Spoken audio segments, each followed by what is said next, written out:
నమస్తే అండి. ఈరోజు మనం ఆంధ్రప్రదేశ్ ఈ ఏరియా పేరు ఏంటిది?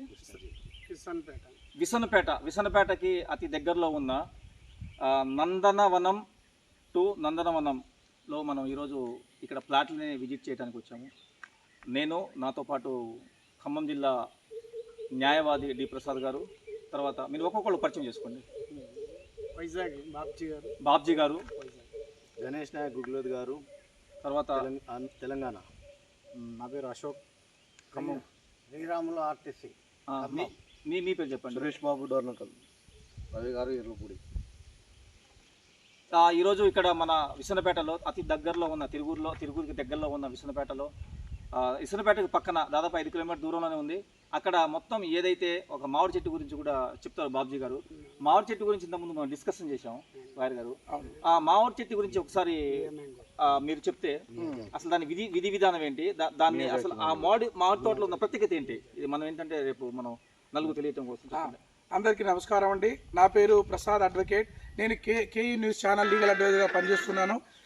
మేము ఇక్కడ ఎన్టీఆర్ డిస్టిక్ ఆంధ్రప్రదేశ్ విసన్నపేటకు అతి దగ్గరలోని హైవేకి పక్కన మేము ఒక చందనవనం నందనవనం అనే ఒక ఫామ్ ల్యాండ్ని విజిట్ చేయడానికి వచ్చాం. ఇక్కడ ఈ ఫ్లాట్ ఎక్కువ ప్రత్యేకత ఏంటంటే ఇక్కడ మియా జాకీ అని మన మామిడికాయలు ఉన్నాయి. ఆ మామిడికాయలు బహిరంగ మార్కెట్లో 10,000 నుండి 2 లక్షల వరకు పలుకుతుంది. దాన్ని కాస్ట్ని దృష్టిలో పెట్టుకొని ఇక్కడ ఎవరైనా పేదవాళ్ళు కానీ సామాన్యులు కానీ ఎవరైనా తక్కువ ధరలోనే ఇక్కడ మన ఫ్లాట్లు కొని ఇక్కడ ఫామ్ ల్యాండ్లు కూడా ఏర్పాటు చేసుకునే అవకాశాలు మనకి ఇక్కడ మన యాజమాన్యం కల్పిస్తుంది. కాబట్టి ఇక్కడ దీని ప్రత్యేకత ఒకటే మనం చెప్పేది ఏంటంటే ఇక్కడ మియా జాకీ అనే ఫ్రూట్స్ చాలా ప్రాముఖ్యత ఉన్నది.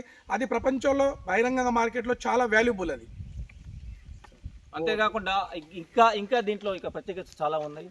దాన్ని బాబ్జీ గారు ఇంకా ప్రత్యేకించి ఇక్కడ ఈ వెంచర్ గురించి, ఇంకా రిసార్ట్ గురించి దీన్ని ప్రత్యేకించి మీరు వివరించండి మీకు తెలిసిన విషయాన్ని.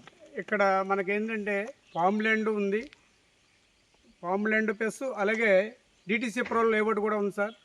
అది ఇక్కడ ఎందుకంటే మన డెవలప్మెంట్ కూడా చాలా బాగుంటుంది. ఇది మాది 3వ ప్రాజెక్టు. అలాగే విశాఖపట్నంలో 70 ఎకరాల ప్రాజెక్టు మనం చేయగలిగాం. అలాగే 2014లో 100 ఎకరాల ప్రాజెక్టు ఎర్రచందనంతో విశాఖపట్నంలో పెంచాం, దేవరపల్లి అనే ఏరియాలో. అలాగే ఇప్పుడు మా మిత్రులు అందరూ కలిసి తెలంగాణ నుంచి వచ్చారు. ఖమ్మం డిస్టిక్ తెలంగాణ. మా మిత్రులు లాయర్ గారు ఉన్నారు, న్యూస్ పేపర్ ఎండి గారు, సిఇఓ గారు, అలాగే నా గణేష్ నాయక్ గారు, అలాగే మన అశోక్ గారు, అలాగే శ్రీరామ్ గారు, అలాగే రవి గారు, లాయర్ ప్రసాద్ గారు, తర్వాత సురేష్ గారు, అలాగే మేమంతా కలిసి విజిట్ చేస్తాం సార్. అంటే ఈ సైటు చాలా బాగుందని చెప్పడం జరిగితే వచ్చి చూసిన తర్వాత వీళ్ళంతా సాటిస్ఫైస్గా అయ్యి వీళ్ళు ఒక్కో సైటు బుక్ చేసుకుంటారని నేను మనం కోరుతున్నాను. ఇంకో విషయం ఏంటంటే ఇక్కడ రిసార్ట్ కూడా సంబంధిత యజమాని కూడా కట్టించిస్తున్నట్టు కూడా మనకి ఇన్ఫర్మేషన్ ఉంది. అదే రిసార్ట్ని ఒకసారి మీరు చూడండి, ఎంత కలర్ఫుల్గా ఎంత అందంగా ఉందనేది విషయాన్ని కూడా మనం చూడొచ్చు.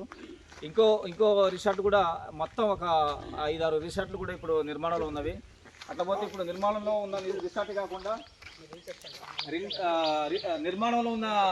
రిసార్టే కాకుండా చుట్టూరు ఒక మన పెన్షన్ కూడా అది ఏర్పాటు చేశారండి.